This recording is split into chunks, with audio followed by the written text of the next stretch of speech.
책 속 모험의 길에서 찾은 에너지와 지혜로 함께 최고의 나로 성장하는 책 아움입니다.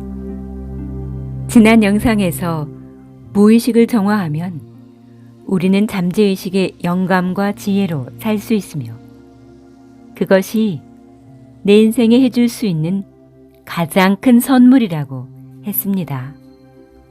호호포노포노로 하는 무의식 정화는 간단합니다. 사랑합니다. 미안합니다. 용서해 주세요. 감사합니다. 이 네 마디의 말을 마음속으로 읊조리는 것이죠. 그러나 효과는 엄청나다고 말씀드렸는데요. 어떤 원리가 있어서 효과가 엄청날까요? 이번 영상의 주제는 호호포노포노로 하는 무의식의 정화 2편. 왜 내 인생에 나타난 모든 문제는 100% 내 책임인가? 그리고 무엇을 정화하는가? 왜 환자도 치유자도 완벽하다고 하는지 그것을 나누어 보고자 합니다. 호호포노포노에서 수없이 강조하는 것이 있습니다.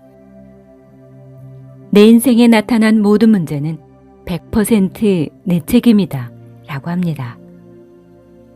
내게 발생한 모든 문제의 책임이 나에게 100% 있다는 것도 억울한데 전쟁이나 테러 같은 외부의 문제도 내 책임이라고 합니다.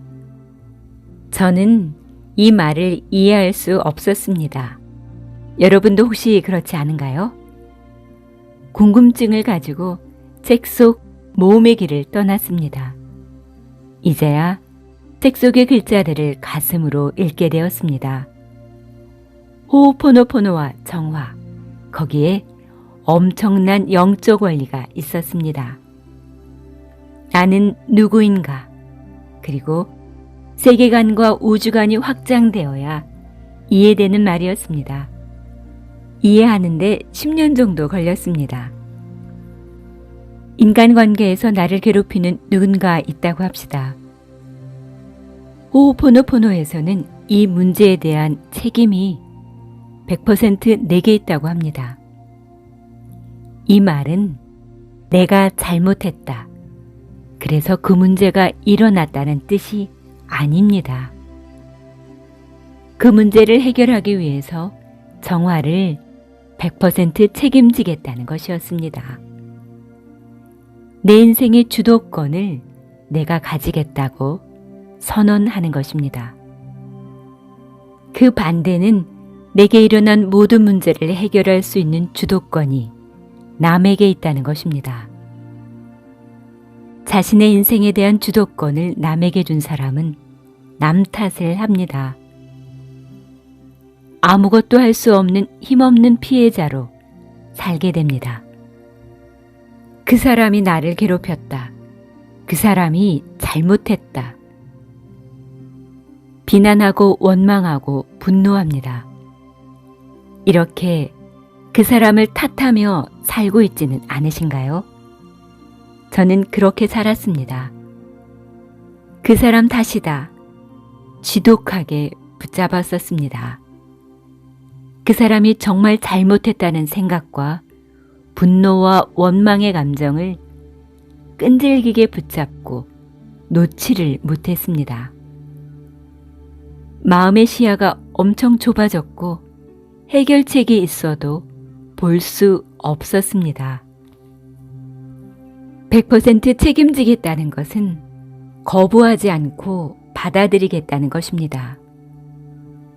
그리고 그 문제를 일으킨 내 무의식을 100% 책임지고 정화하겠다는 것입니다. 음주운전자에 의해 교통사고가 났는데 내가 그 책임을 지고 수리비를 100% 물겠다는 뜻이 아닙니다. 문제를 유발하는 내 안의 기억, 프로그램을 100% 책임지고 정화하겠다는 것입니다. 그래서 100% 책임지겠다는 것은 또 다른 의미로 끊임없이 정화, 정화하겠다는 것입니다. 호호포노포노 관련 책을 보면 휴렌 박사는 항상 정화, 정화, 정화라고 합니다. 나의 평화에 다다를 때까지요. 호호포노포노에서는 무엇을 정화하라고 하는 걸까요? 잠깐 여기서 짚고 넘어가야 할 것이 있습니다. 보통 정화라고 하면 나 자신 또는 상대를 정화한다고 생각합니다. 호호포노포노의 입장은 이렇습니다. 모든 사람은 완벽합니다. 내 안의 기억이 문제입니다. 그래서 기억을 정화, 클리닝 합니다. 사랑합니다. 미안합니다. 용서해 주세요. 감사합니다. 이 말은 음주운전을 한 상대 운전자나 나에게 하는 말이 아닙니다. 왜냐하면 모든 사람은 완벽하기 때문입니다. 이상하죠? 우리는 전혀 완벽하지 않은 것 같으니까요. 다시 최면 이야기를 해볼게요. 우리는 현재의식, 무의식이라고 불리는 심층의식, 잠재의식, 초의식으로 이루어져 있습니다. 책마다 무의식과 잠재의식을 지칭하는 말이 다르지만 내 인생의 날개를 펼쳐라를 기준으로 말하고 있습니다. 울트라 뎁스, 궁극의 깊이 최면 상태에서는 현재의식이 뒤로 물러나고 잠재의식이 전면에 등장한다고 말씀드렸습니다. 그 상태에서는 몸의 치유가 일어나고 나에게 가장 필요한 말을 사랑으로 잠재의식이 전해줍니다. 신기한 것은 옆에 있는 최면가에게 필요한 말을 해주기도 합니다. 울트라 뎁스, 그 상태에 있는 사람이 다른 사람의 손을 잡으면 그 사람에게 함께 치유작용이 일어납니다. 현재의식이 무의식과 함께할 때 우리는 불완전합니다. 그러나 우리의 내면 깊숙한 곳에는 영감과 지혜의 원천인 진짜 나가 있습니다. 사람들은 대부분 현재의식이 심층의식, 즉 무의식과 함께 살고 있어서 불완전합니다. 조세 캠벨의 신화의 힘은 모든 신화가 그것을 은유적으로 표현하고 있음을 말하고 있습니다. 조세 캠벨이 말하는 영웅의 여정은 다른 말로 하자면 현재의식이 잠재의식과 함께하는 삶을 살게 되기까지의 여정입니다.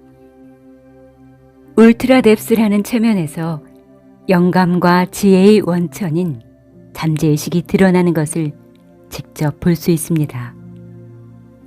진정한 영적 스승들은 이미 알고 있습니다. 우리 안에 영감과 지혜의 원천이 있다는 것을요. 지금까지 왜 우리가 완벽하다고 하는지 말씀드렸습니다. 무의식을 정화할수록, 그래서 현재의식이 잠재의식과 소통할수록 우리 인생은 변합니다. 휴렌 박사가 치료한 하와이 정신병원은 소름 끼치도록 음산한 곳이었습니다. 환자들은 살인, 강간, 폭력을 저지른 사람들이었습니다. 의료진들은 환자들의 습격을 받을까봐 등을 벽에 붙이고 복도를 걸어 다녔고 시름시름 앓게 되는 경우가 허다했습니다. 그러나 휴렌 박사가 정화를 한 지 몇 달 안 되어 환자들의 표정이 바뀌고 서로 아끼게 되었으며 수갑이 필요 없어졌습니다. 결국 몇 년 후에 정신병원은 문을 닫았습니다. 그럼 유렌 박사가 어떻게 치료했는지 그 이야기를 들어보십시오. 그가 환자와 치료사인 자기 자신을 어떤 관점으로 보고 있는지 집중해 보시기 바랍니다. 나는 그 문제를 일으키고 있는 내 안에 어떤 기억이 문제일까 하고 질문했습니다. 나는 한 번도 병동의 환자들을 진료하거나 심리치료를 하지 않았습니다. 병동의 임상심리학자로서 내가 한 일은 무엇이었을까요? 나는 회개와 용서와 변형의 호호포노포노를 실행했습니다. 문제를 유발하는 내 안의 것들을 100% 책임지고 정화했을 뿐입니다. 나는 나를 있게 한 나의 창조물입니다. 모든 사람들이 완벽하고 모든 것들이 완벽합니다. 불완전한 것은 반발하고 재생되는 기억들, 즉 판단, 분노, 화, 짜증 같은 기억들입니다. 나는 종종 환자들의 진료 기록을 살펴보곤 했습니다. 내 안에서 고통이 느껴지더군요. 그것은 공유된 기억들이었습니다. 다시 말해 환자들로 하여금 이상 행동을 하게 만드는 프로그램이었습니다. 그들에게는 통제권이 없었습니다. 프로그램에 사로잡혀 있었던 것이지요. 인류는 타인을 도움과 지원이 필요한 존재로 인식하는 기억을 축적하고 그것에 집착해 왔습니다. 치유자들은 환자들이 완벽하다는 것을 알지 못합니다. 환자에게는 문제가 없습니다. 치유자 또한 문제가 없습니다. 즉, 모든 사람은 이미 완벽합니다. 다른 사람을 치유하는 길은 자기 자신을 치유하는 것과 같다는 점을 치유자들이 이해해 주시기 바랍니다. 호호포노포노는 문제들이 우리 안에 있지 않고 외부에 존재한다고 말하는 기억들을 우리의 무의식 속에서 해방시키기 위한 것입니다. 병동으로 가기 전에도, 병동에 있는 동안에도, 병동 밖에서도 의식적으로든 무의식적으로든 문제를 일으키고 있는 내 안에 그것을 청소했습니다.